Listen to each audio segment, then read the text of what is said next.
굿모닝 임브레이스 월요일 아침입니다. 오늘도 말씀으로 하루를 힘차게 시작해 볼까요? 오늘 말씀 히브리서 11장 23절입니다. 모세가 태어났을 때 믿음으로 그 부모는 석 달 동안 아기를 숨겨두었습니다. 그들은 아기가 잘생긴 것을 보았기 때문입니다. 그들은 왕의 명령을 두려워하지 않았습니다. 아멘. 오늘 말씀은 이스라엘의 위대한 영적 지도자였던 모세의 출생에 대해서 이야기하고 있어요. 모세가 태어날 당시 애굽의 왕은 히브리 사람들이 아들을 낳으면 모두 죽이라는 끔찍한 명령을 하였습니다. 왜 왕이 이러한 명령을 했을까요? 이스라엘은 애굽의 종으로 살았어요. 그런데 이스라엘 백성의 수가 늘어나고 점점 강해집니다.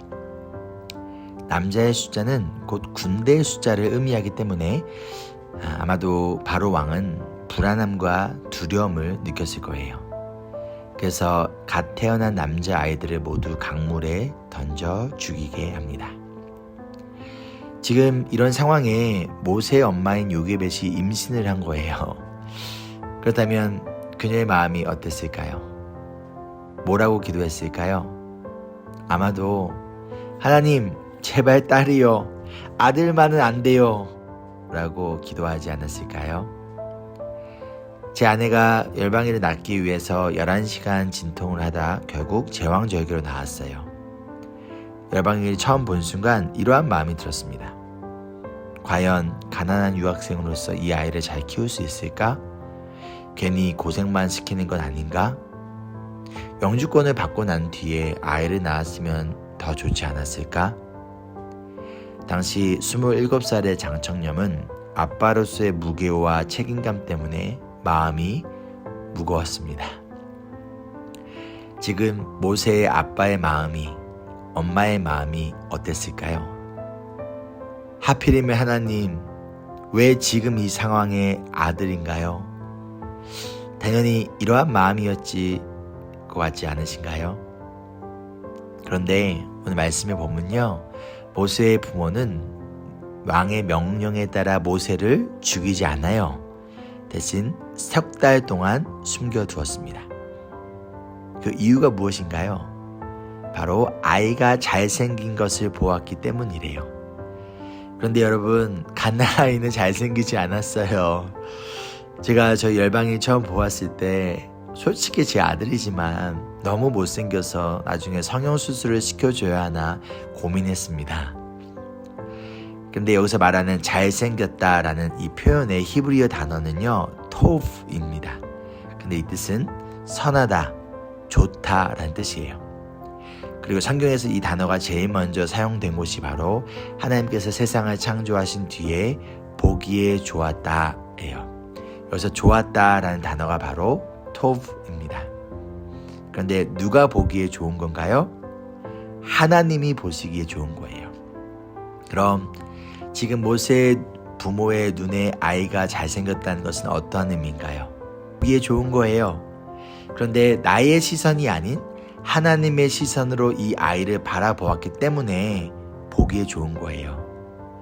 아들을 낳으면 바로 죽여야 하는 상황 가운데 태어난 이 아들을 나의 시선으로 바라보면 근심과 걱정이지만 나의 시선이 아닌 하나님의 시선으로 바라보니 선하고 좋은 거예요. 세상의 시선으로 바라보면 아들이 태어난 게 불행이지만 하나님의 시선으로 바라보면 축복인 거예요.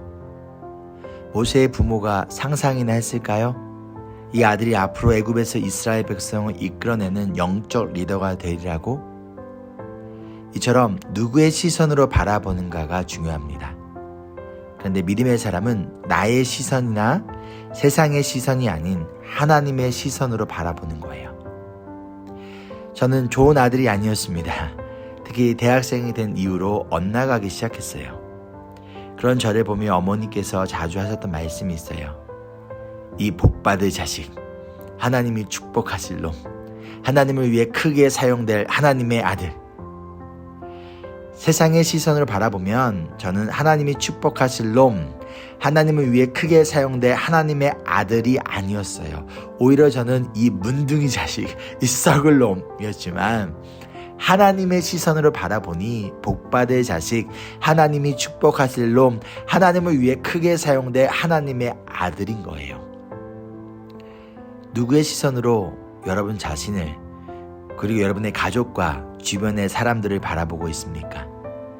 누구의 시선으로 현재의 상황을 바라보고 해석하고 있나요? 나의 시선과 세상의 시선으로 바라보면 선하지 않아요. 좋지 않아요. 훌륭하지 않아요.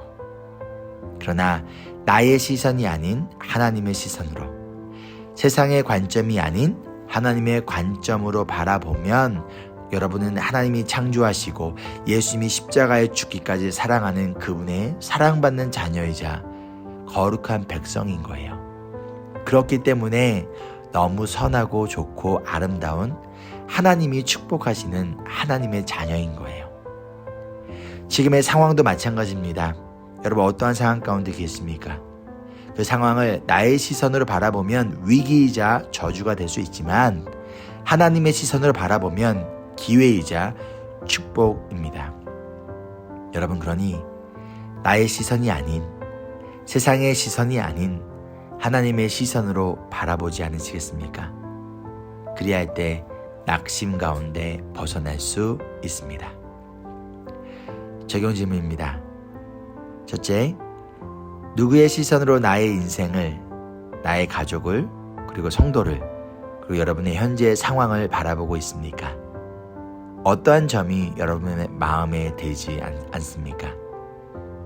둘째, 어떻게 하면 나의 시선이 아닌 하나님의 시선으로 바라볼 수 있을까요? 함께 기도할까요? 사랑과 은혜가 풍성하신 주님, 매 순간마다 하나님이 이 세상을 창조하시고 보기에 좋았다라는 하나님의 시선으로 우리의 상황과 우리 자신과 우리 주변을 바라볼 수 있도록 하나님 우리에게 그 믿음의 시선을 열어주시옵소서. 그리 가운데 낙심 가운데 벗어나 하나님의 시선으로 하나님의 마음으로 주어진 상황을 기쁨으로 넉넉히 이겨내는 우리 모두 되기를 간절히 소망하며 살아계신 예수 그리스도의 이름으로 기도합니다. 아멘. 오늘도 나의 시선이나 세상의 시선이 아닌 하나님의 시선으로 바라보는 축복된 하루 되기를 소망합니다. Embrace Jesus, embrace people.